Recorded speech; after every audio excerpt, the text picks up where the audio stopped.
My dear friend, I know of no medicine fit to diminish the violent natural inclinations you mentioned, and if I did, I think I should not communicate it to you. Marriage is the proper remedy. It is the most natural state of man, and therefore the state in which you are most likely to find solid happiness. Your reasons for not engaging in it seem not well founded. The coincidental advantages you have in view by postponing it are not only uncertain, they are small in comparison with that of the thing itself, the being married and settled. It is the man and the woman united that make the complete human being. Separate, she wants his force of body and strength of reason. He her softness, sensibility, and acute discernment. Together they are most likely to succeed in this world. A single man has not nearly the value he would have in that state of union. He is an incomplete human being. He resembles the odd half of a pair of shears. If you get a prudent, healthy wife, your industry in your profession, with her good economy, will be a fortune sufficient.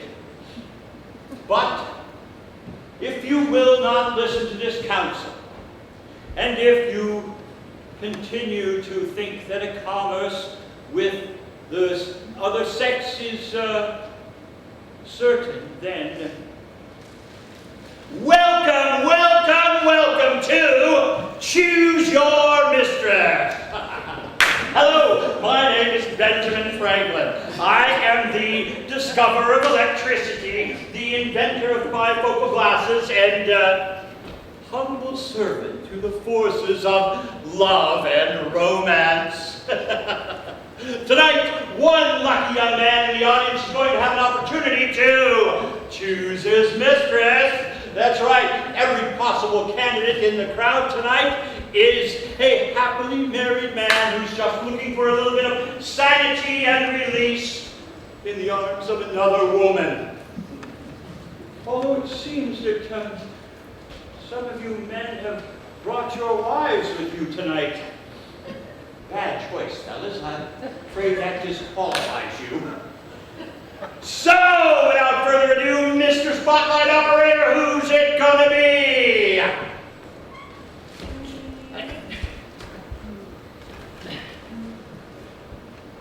What? No, it's over.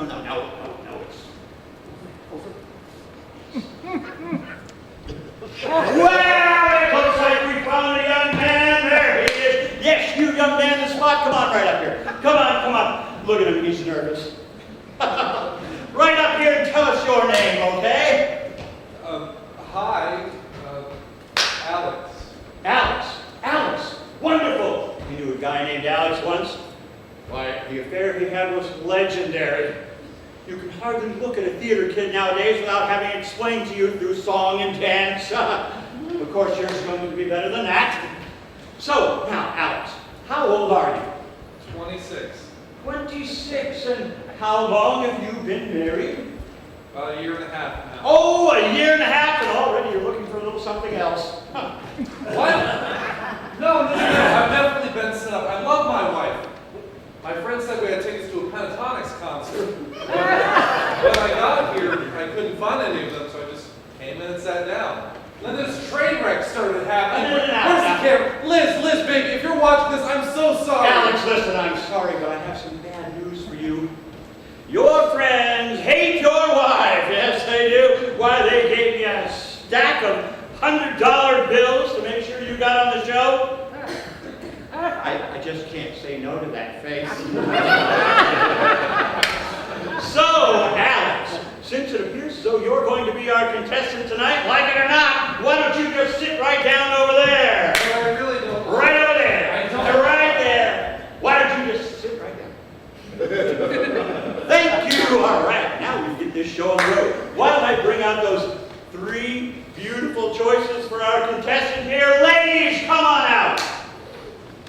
Oh, there they are.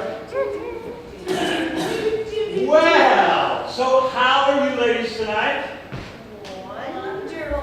Wonderful. Oh, that's great. Is everybody ready? Yes. All right, that's perfect. So, Alex, since you're a little new to the show, I think I'm going to have to explain how things are going to work, okay?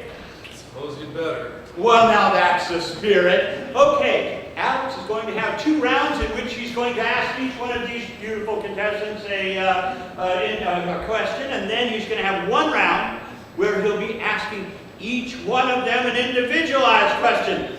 Pretty simple, right? You got that? Okay, so now, after he listens to all those answers, it's going to be time to choose your mistress. Very good. You're getting it. You're getting it. All right. So, Alex, what would you like to ask these ladies for your first question? Oh, Come on, move it along. You're not going to get a mistress this way. good. No. Not good. Not good. Alex, stop being such a whiner and pick one of these women with which to cheat on your wife. All right, Alex, ask the question. Okay. What's your favorite color? Really? Yeah. Well, now that's pretty dumb, but hey, the show is rolling, so let's go. Number 1, what's your favorite color? My favorite color is probably yellow. It's so sunny and it has... Thank you. Number 2? Huh? What's your favorite color? My what? What's your favorite color? Oh, black and white, like the TV. But that's 2. All right, black and white it is. We're going to let that one slide. Okay, you've got yellow and black and white. Number 3 here. Pink. So, we've got yellow and black and white and pink. And thus learning probably nothing useful. We are done with round number 1 and on to round number 2. And it's almost time to choose your mistress. There we go. I love it. This never gets old. Okay, Alex. So, what would you like to ask for your second question? Jeez, dude, I don't know. Hey, whoa. I know I'm a host of a game show where I'm trying to help sleazy guys pick up a woman on the side, but let's have a little respect. I am founding father. Do not do me. Young people today. All right. Exactly. Sorry, Jesus. Okay, apology accepted. Can we get back to the matter at hand, please? Yes, my forced infidelity. Sure, why not? Just ask the question. Thank you. Okay. So ladies, hi by the way. Sorry I'm a little rusty at this. I've been in one happy relationship for the last 4 years. All right, let's just move along, okay?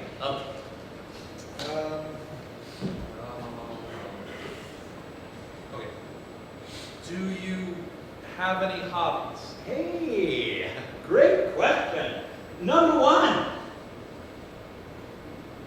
Yes. I love long walks on the beach and bird watching. Not exclusively, of course. Bird watching is my favorite thing to do. I also love warm nights snuggled up under a blanket and a cup of tea with some bowl of popcorn. What? Oh, I'm sorry. I thought you were going to cut me off again. Well, all right, Ted. Thank you. Number 1.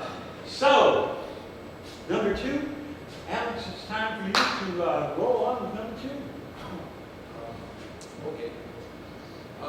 Number 2. Do you have any grandkids? Well, he's getting the hang of this, huh? Great question. Number 2. Well, I sure do.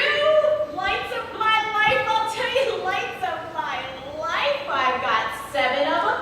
Our baby's going into the 10th grade. Wow, wonderful stuff, huh, Alex? Wonderful.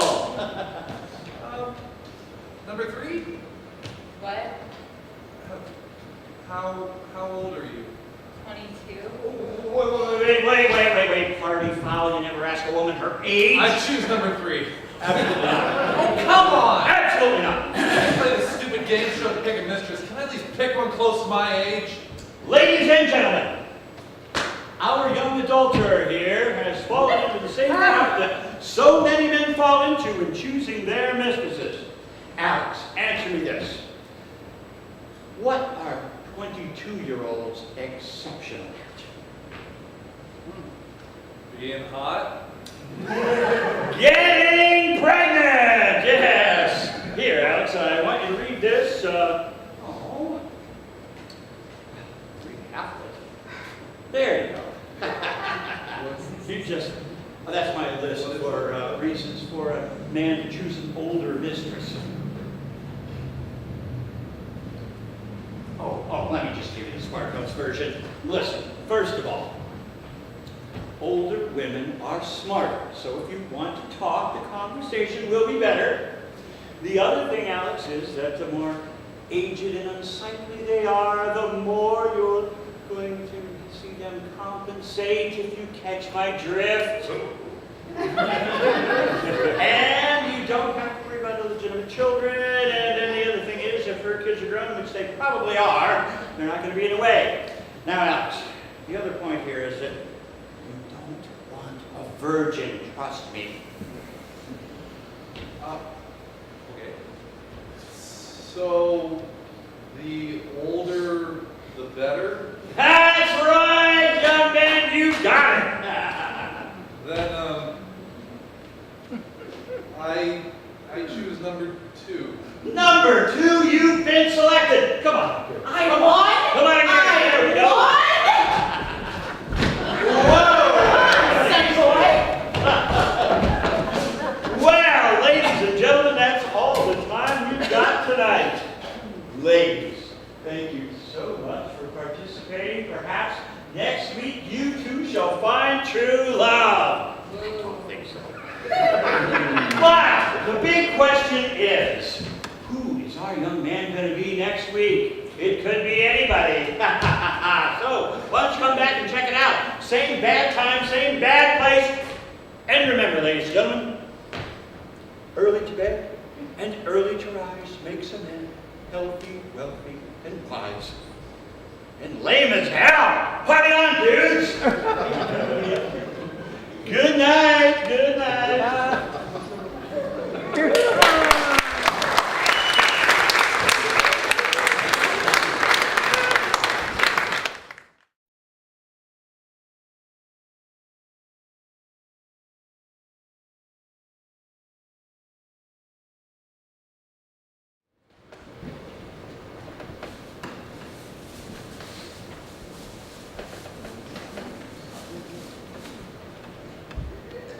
Only $29.42, please.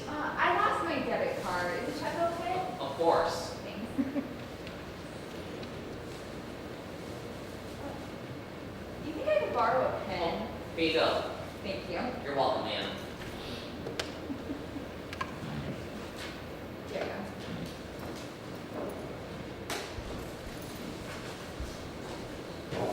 Whoa, hold it right there. What? I saw what you did. Hand it over. What in the hell are you talking about? The pen, ma'am, the one you stole from the cashier.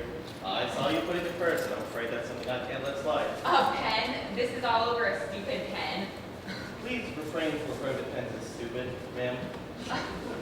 You won't let me leave, all because I forgot to give this pen back? What's the big deal? Pens are a big deal, and so is their theft. Did you know that pen theft is a $1.6 billion industry? I had no Oh, idea. I'm sure you did. I'm sure you did. And are you aware of how many hours of labor are lost due to people not being able to find pens? Well, no, but I'm not either, but I'm sure it's a lot. look, I still don't see how pen theft is a crime. Pens go missing all the time. It's sort of expected. They just end up someplace new and continue their journey. Are you suggesting that pens are migratory? That they possess some sort of sentience that you and I are unaware of? Well, no, but Or maybe that they're just on a quest to find someone that's worthy of that Their entire purpose is to find themselves in the hands of the next Shakespeare or Hemingway so that they too may be a part of the next great work of art instead of just being part of their mindless doodles. Now you're just making fun of me. What would have happened if General Jody was unable to sign the unconditional surrender of the Nazis because some bright had stolen his pen to write a love letter back home to his girlfriend? The mere thought terrifies me. I still don't see the crime. Past pens are cheap, like 10 for $1. Oh, so that makes it okay to steal them?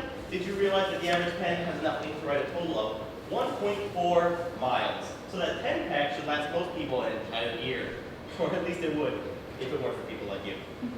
Hold on. Oh, this right here. This proves my point that pen theft is not a thing.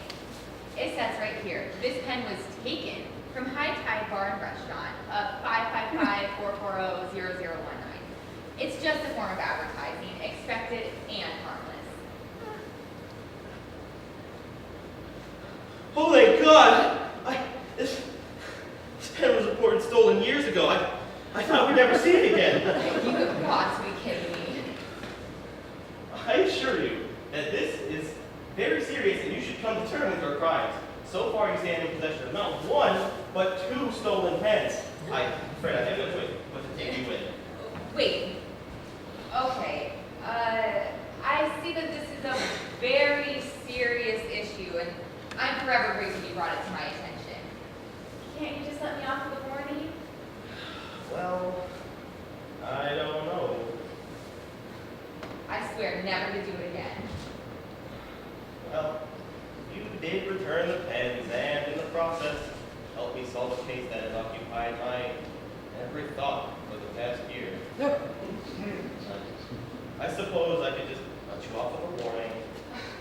Thank you. I'm a reformed woman. Just let this be a lesson to you. Sign here, please. Of course, officer.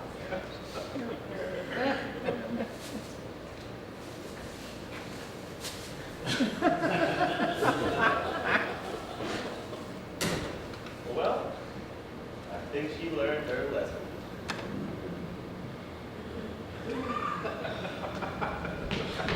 Hey!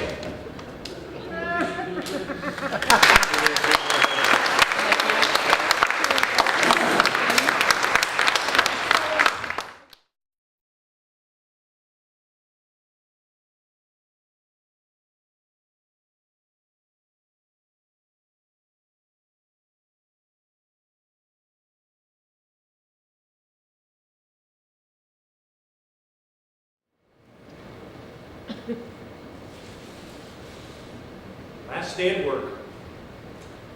18 years from the same thing for the same company.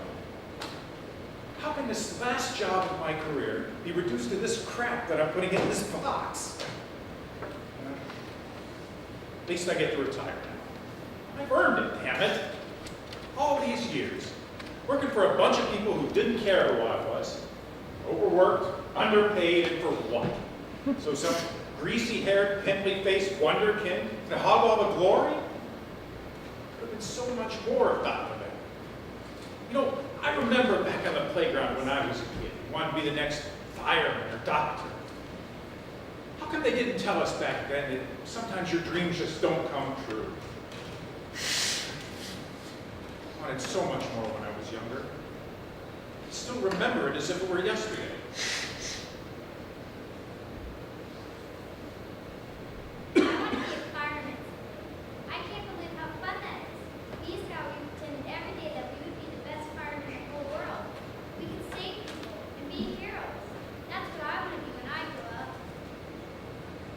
Come on, Tommy, recess is over. It's time for you to tell everyone about your newest dream adventure for when you grow up. A fireman. And I'm afraid of heights. What was I thinking? Even a doctor? I'm terrified at the sight of blood. Dreams.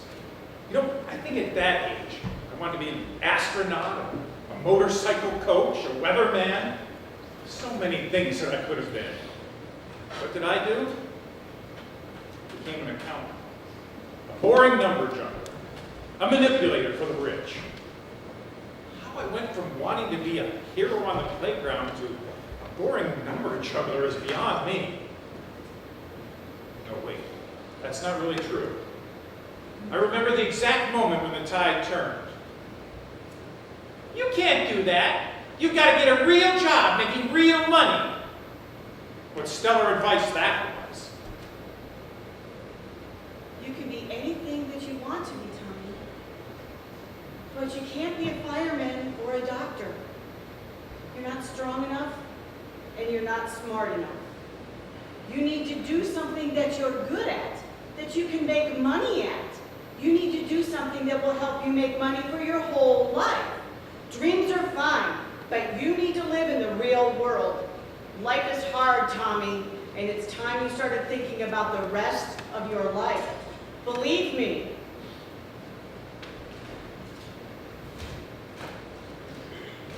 Of course, Mother was always right. So what did I do? I took all the math courses that I could. Studied pretty hard, got pretty good at it too. God, I hate math. But what kind of person grows up to tell themselves they're going to be the best number juggler that they can be? I'll tell you. The kind of person who's told that their dreams aren't worth chasing. I remember back in high school, when I wanted to play football. You'll get hurt. You can't do that. How the hell was I going to get hurt? I just want to be the kicker. How can I snap my leg in half doing that? But Mother wanted to insulate me from the chance to play football. It also might take away from my learning the latest algebraic function. So what did I do? Joined the chess club. Tommy Smith. What a dork, man. Why don't you grow up here and toughen up a bit, you wuss? Look at little Tommy playing with his little toys. Man, you're never gonna amount to anything. We'll keep getting all the hot chicks. We keep playing chess with those brainiac geeks. He wasn't wrong. My friends were a bunch of social misfits with a true sense of an and. Hey, things weren't really all that bad in high school. Particularly after I got that first car. Man, did I become popular after that. Of course, looking back, I can see now that all I was a glorified taxi for friends who didn't care who I was. It was kind of miserable in high school. I had a few friends, but they were the ones who kept getting picked for all the good stuff. I never got to be front and center. It was always the boring one with no ability. I did have one really good friend, though, Linda. I really loved Linda. You know, Linda was the kind of person who was dating all the people that I hated. I gave Linda everything I could, mainly when she was in between dating those people. I don't think Linda ever knew how I felt about her. What chance did I have with someone like Linda? I had nothing to offer. I just never seemed to get it right, did I? Tommy, you're the best memory of my childhood. I can't remember a time that you didn't make me laugh. You were there for me through some great times and some rough ones. When my dad died, you made sure that if I needed to cry, you had that shoulder to do it all. I know that you wanted more from me, and I know how you felt. You are my best friend, my light, the person that helped me grow up and hold my head high. I don't see you much anymore, but I'll never forget you, and you're always in my heart. Linda? I thought she forgot who I was. Gone to the next geeky guy. I dated a lot of great women during my life. Things got pretty good when I got to college. In college, there were actually women who thought it was cool that I was a Trekkie. Ready to do that? And was a computer nerd. But that was the life. Parties, parties, and more parties. A real-life computer nerd was going to parties and having a good time. So, I was failing at the end of my second term. I transferred schools, rebounded, and made good on my economics degree. So there I was ready to go out into the workforce and make good on my promises. So what did I do? I became an assembly line worker. There's a great return on an expensive college degree, right? And then I met Grace. Grace was Especially she was the one person who didn't want to go off and be with someone else. For Grace, I knew I had to be better. I had to get that better job because Grace didn't want anyone else. She had to be the one, right? Tommy, you know I love you and want to spend the rest of my life with you. We'll work hard and we'll make it. One day when we're married, we can have kids and I'll keep working and we'll be great together. Of course, that wasn't how it turned out. After we had kids, she quit her job, her mother moved in with us, and I had to take another job to pay for all the QVC crap that they bought all day while I was at work. At least I had 3 great kids. That's the only good thing that came out of that marriage. The second job helped out when the kids needed something. I mean, I know they were spoiled and they didn't want for anything. I did my best.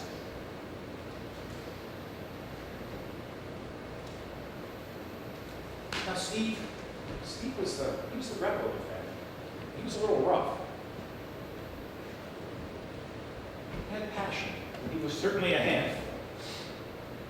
His real quest was his music. That's all he wanted. He wanted to play that guitar. He wanted to be the next Eddie Van Halen. His long hair and that damn guitar.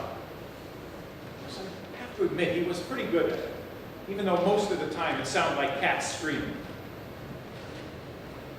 Then he got in with that crowd. You know, the one you hope your kids never get in with.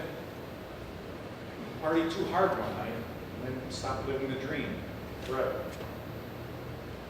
I wish I could have seen how he would turn out. He would miss it. Priscilla.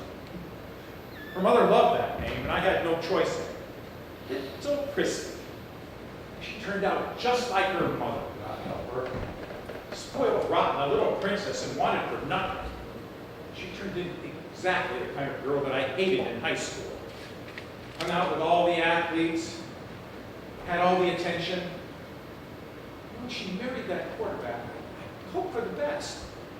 I thought this guy probably had her best interest at heart. I know he really likes her. Just wish she wouldn't be so condescending toward him. She acts like her life is so boring. Maybe someday she could wake up and see that maybe he is the right guy for her. Dad, congratulations. You deserve all of this. I can't be happier for you. I haven't always been the best daughter, and I know that a few of those gray hairs are from me. But I've never really told you what you've meant to me over the years. You haven't always made the best choices, but you've always been there for me. You allowed me to be myself even though I was going to do that, right or wrong. You let me live my own life and make my own mistakes. And you were always there for me to pick me up when times were tough. You were tough on me at times. And I hated you for that. But it has made me a better person today. So all I can say is, thank you. From me, from Brian, from the kids. I love you, Dad.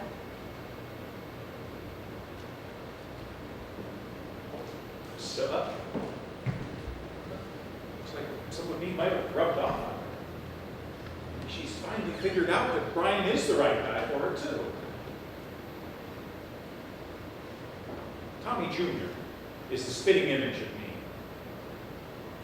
He's got the brains for all 3 kids. Tommy has a weakness. He loves the theater. His dream is to be an actor on Broadway.